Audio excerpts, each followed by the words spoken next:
Bienvenue sur Ocadia.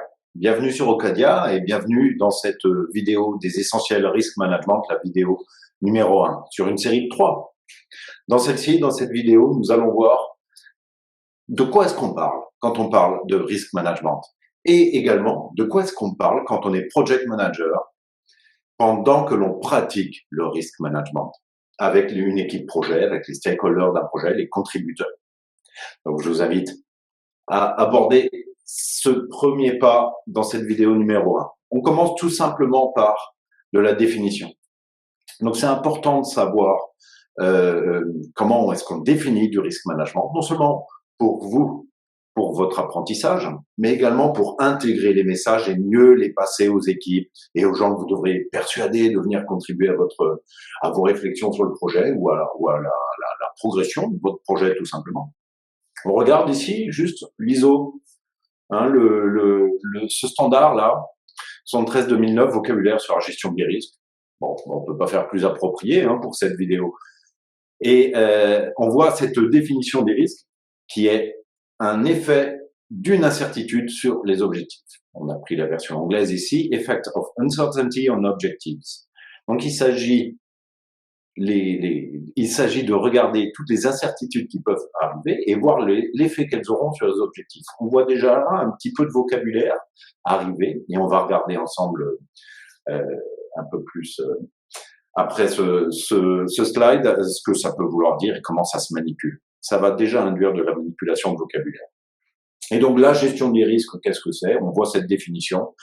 Ce sont les activités coordonnées pour diriger et contrôler une organisation en regard des risques ou vu de la perspective des risques.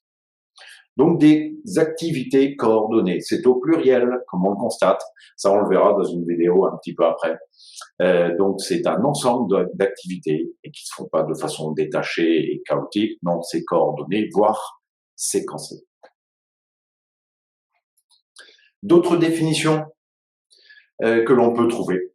Je vous invite à faire des recherches là-dessus pour compléter un peu les différentes visions qu'il peut y avoir. Mais ici, on trouve déjà les deux principales parce que, évidemment, l'APM, Association for Project Management, inutile de le présenter. Si vous ne le connaissez pas encore, allez-y, c'est riche, beaucoup d'informations qui viennent compléter les apprentissages que vous trouverez sur Ocadia.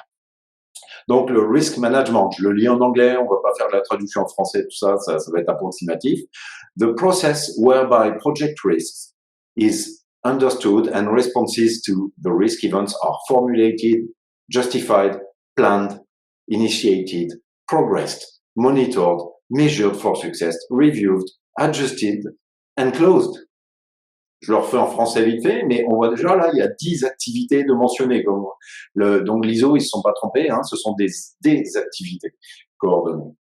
Donc le process par lequel le risque d'un projet, les risques d'un projet sont compris et les réponses à ces risques sont formulées, justifiées, planifiées, initiées, progressées, on les fait progresser, monitor, donc contrôler, mesurer par rapport à l'attente qu'on en a, revu, ajuster, donc, après les avoir revus, on se dit, tiens, on va ajuster les choses, ça paraît normal, de la logique, et fermer.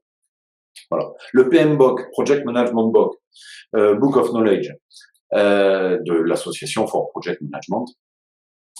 Project Risk Management includes the processes of conducting risk management planning, identification, analysis, response planning, and controlling risk on a project. Donc, 5 activités.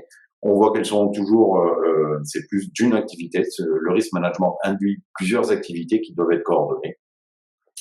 Et donc, l'objectif de la gestion des projets, qui vient compléter la définition, c'est pour augmenter, j'aime la façon dont il aborde cette définition, pour augmenter la probabilité et l'impact d'événements positifs et faire décroître la probabilité et l'impact d'événements négatifs sur un projet. Donc là, déjà, on voit apparaître pas un second concept, mais la partie miroir de la gestion des risques. On parle très souvent de gestion des risques et opportunités. La gestion des risques et des opportunités. Donc, Un risque, c'est quelque chose qui va mettre en danger les objectifs du projet. Une opportunité, c'est quelque chose qui va pouvoir améliorer l'atteinte des objectifs du projet, soit en allant plus vite, soit en allant en faisant mieux. Voilà. Donc, alors, dans le cursus project management que je vous inviterai à suivre, un cursus certifiant, et également dans ces vidéos, on parle de gestion des risques. Et quand on parle de gestion d'opportunités, il faut juste prendre le miroir, c'est-à-dire quand on mène des actions, vous verrez ça plus tard, pour réduire l'effet d'un risque ou pour réduire la probabilité d'un risque, eh bien, on va penser en miroir pour les opportunités. On va définir, l'équipe projet va se pencher sur les opportunités en définissant des actions qui permettront d'augmenter l'effet d'une opportunité, qu'elle rapporte encore plus, ou d'augmenter sa probabilité qu'elle arrive. Et je tiens à ajouter cette définition d'un consultant de Toronto, consultant spécialiste de la gestion des risques, Trevor, ici, qui a dit Risk management is about people and processes and not about models and technology. La gestion des risques, c'est de l'humain d'abord et des process. Et c'est pas une question de template, voilà, hein, par modèle, c'est ce que et de technologie. Et non, c'est tout d'abord une relation humaine avec les gens qui sont impliqués dans le projet ou vous voulez impliquer dans le projet. C'est tout d'abord ça. Donc ça, c'est c'est une composante humaine que l'on a à cœur d'incorporer et de prendre en compte dans l'apprentissage que l'on vous passe sur Ocadia. Et donc cette définition vient parfaitement collée. Donc définition, on est dedans. Hein, je vous l'ai dit dans cette première vidéo. Le risque, c'est un fait potentiel qui pourrait impacter l'atteinte des objectifs. Hein, on a déjà vu la définition de l'ISO, on y retrouve ça, donc c'est clair. On est en VTT, là, on fait une descente dans la forêt. A priori, il y a de la vitesse, hein, vu comme le cliché est pris. Bon, ben on voit que jusque-là, tout va bien. Hein, on descend encore.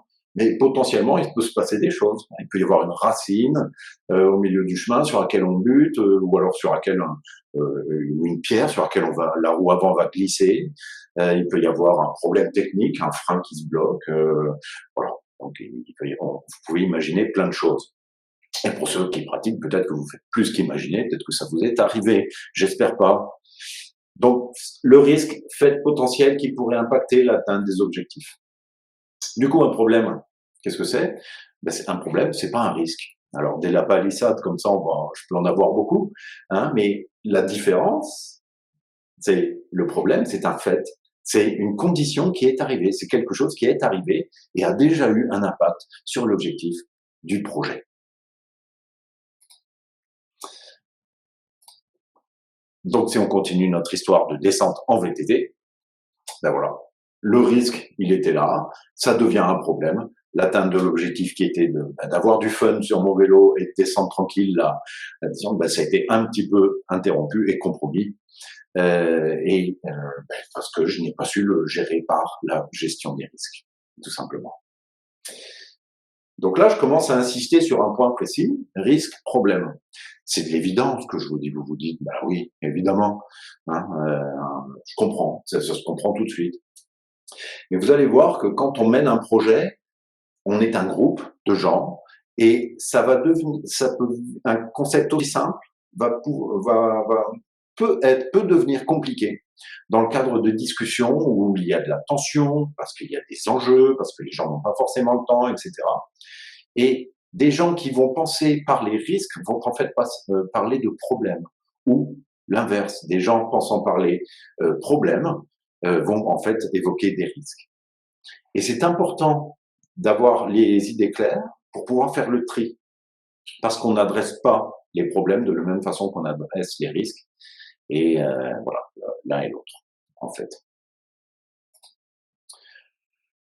Donc du coup, ce langage, cet effet de langage, il va falloir le creuser, et c'est vraiment l'objectif de cette première vidéo essentielle.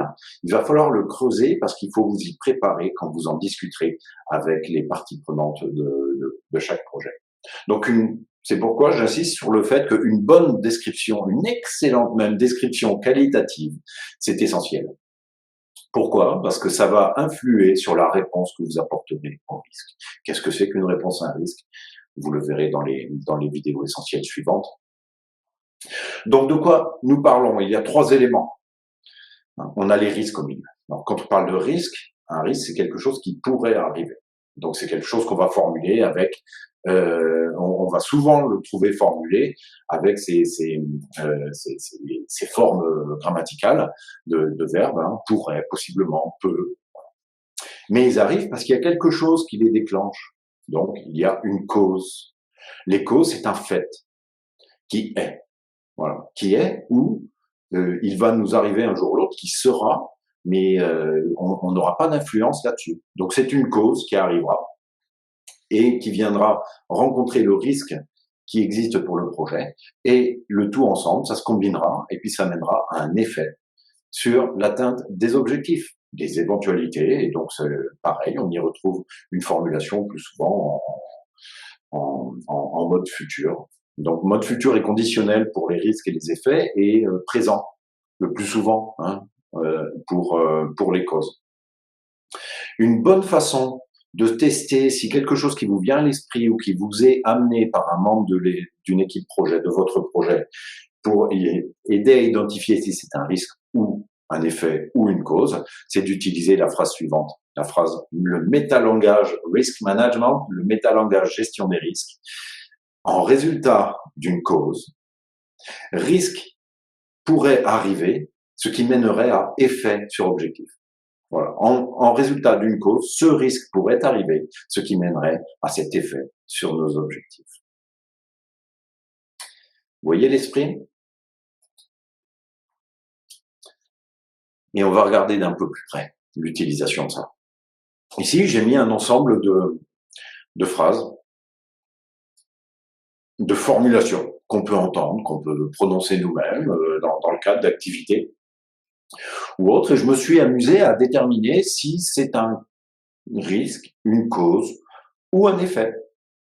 On en passe quelques-uns ensemble et on regarde un petit peu. Bon, on commence par le tout premier. Le projet est basé dans un pays en voie de développement. Ça fait du tiers-monde en voie de développement.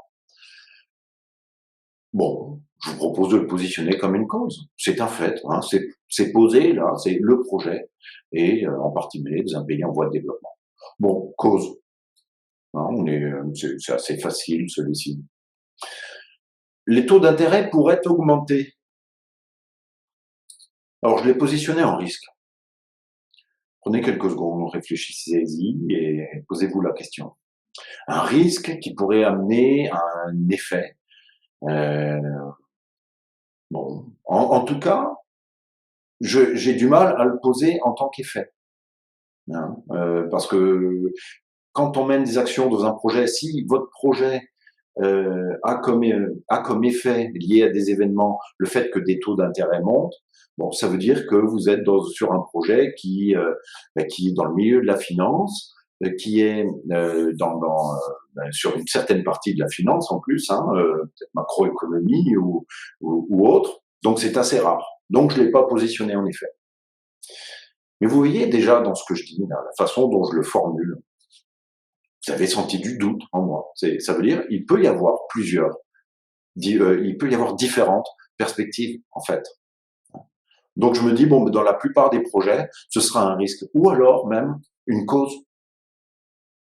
Mettons-nous dans le cas d'une entreprise très générale. On fabrique, on conçoit et on fabrique des produits sur un site avec une usine, un centre de livraison, un point réception client. Les taux d'intérêt qui augmentent, bon, ça va souvent être une cause ou un risque, mais pas, en tout cas, pas un effet. Et si on doit augmenter notre production, et donc on doit une éventualité, c'est que l'on étende, qu'on construise un deuxième hangar de fabrication et puis un autre pour stocker encore plus, pour avoir plus de place. Les taux d'intérêt, c'est une cause, et le risque, c'est que nos charges augmentent et que nos mensualités sur les emprunts qu'on aura à faire pour acheter un terrain, faire construire le hangar, etc., vont augmenter. Et donc l'effet, c'est qu'il y aura moins de sous, moins d'argent, de budget disponible pour l'innovation, par exemple. Et là, on arrive jusqu'à un effet. Donc vous voyez cette notion de doute, elle est même là, moi, sur ces phrases que je pose là, et on va en passer quelques-uns, quelques autres, et on pourra facilement dire, vous allez vous dire, ben, ça dépend en fait. Ben oui, c'est ça, ça dépend. Donc, quand on étudie les risques sur un projet, vous verrez dans les autres vidéos que c'est quelque chose qu'on ne fait pas seul, et que du coup, quand on le fait en collectivité, en groupe, même si on est dans la même entreprise, dans la même fonction, ben on a des vécus différents, on peut avoir des métiers différents et un historique différent de la compagnie, et donc avoir des perspectives différentes. Et des choses qui seront un effet pour certains seront peut-être une cause pour les autres, voire ou un risque. Et donc, toute la gymnastique qu'il y aura à faire dans la gestion des risques, c'est de commencer par bien jongler avec ce vocabulaire-là pour pouvoir placer les choses au bon endroit. Et ce, dans un but, vous l'avez compris, très précis, qui est de définir la meilleure réponse possible à chacun des risques de votre projet. On en regarde deux, trois autres. On pourrait dépasser les budgets. Bon, je le mets en effet. Ça peut être un risque. Naturellement, on aurait tendance à dire, bon, ben ça c'est un risque qu'on dépasse les budgets. Bon, ben bien souvent, en fait, c'est un peu la fin de la chaîne. Si on dépasse les budgets, ben, si vous êtes dans le projet même qui va dont les budgets vont être dépassés, bon ben c'est un peu la fin de la chaîne presque. Il y aura eu des risques qui auront fait que les budgets auront été dépassés. Par contre, si vous êtes une équipe projet qui est plus sur un axe central dans la compagnie, par exemple dans une équipe programme qui gère plusieurs projets, ça peut être une cause, ça peut devenir une cause qui empêche l'augmentation des budgets sur un projet, peut amener le risque qu'il y ait moins de budget disponible pour les autres et que donc, effet, ben, on ne peut pas lancer de nouvelles idées dans le cadre de notre programme. Vous voyez, tout est relatif. Et cette discussion, elle aura lieu quand vous gérerez les risques. Allez, on en prend un autre. Celui-ci, ça ne marchera jamais, avec un point d'exclamation. Bon, ben, allez, on le met en effet, parce que, ok, la question qu'on se pose quand quelqu'un dit ça, bon, mais d'accord, ok, ça marchera jamais. Qu'est-ce que tu veux dire par là? C'est pareil, c'est comme je le disais tout à l'heure, c'est aussi une impasse. Hein, c'est bon, enfin, c'est pas une impasse, mais on est au bout de la réflexion quand on dit ça ne marchera jamais. Donc, il faut remonter à quelles sont les choses qui feront que ça ne marchera pas. Tu me dis que ça ne marchera jamais, ok, d'accord, mais pourquoi ça ne marcherait pas? En l'occurrence, tu me dis, tu certifies que ça ne marchera jamais. Mais quelles sont les raisons pour lesquelles qui empêcheront le projet de marcher? Ah ben, c'est parce que le facteur A, et puis facteur X, et puis facteur Y. Ok, ben là, on remonte et on a ce qu'on appelle des risques et peut-être des causes même également. Il y a un risque que nous soyons en retard. Voilà, j'essaie de piocher, hein, mais faites-vous votre idée pour chacune d'entre elles. Il y a un risque que nous soyons en retard. Eh bien, écoutez, ça ne va pas être le cas pour cette vidéo, puisqu'elle va s'arrêter maintenant, et je le mets comme un effet. Ce risque d'être en retard, ben, c'est un effet qui a l'une des causes sur lesquelles on remonte. Ben, c'est parce que, par exemple, je n'ai pas de repère de temps. J'en ai un à côté de moi sur mon téléphone, j'ai le chronomètre. Donc ça permet de couvrir ce risque-là, de prendre plus de temps que prévu, et donc d'avoir l'effet d'être en retard. Nous avons vu dans cette première vidéo essentielle, ensemble, la notion de définition. Qu'est-ce que c'est que la gestion des risques, et la notion de vocabulaire. Pourquoi est-elle importante? Et vous verrez dans les prochaines comment tout cela se manipule dans le process de gestion des risques. Merci d'être sur Ocadia et à bientôt. Au revoir.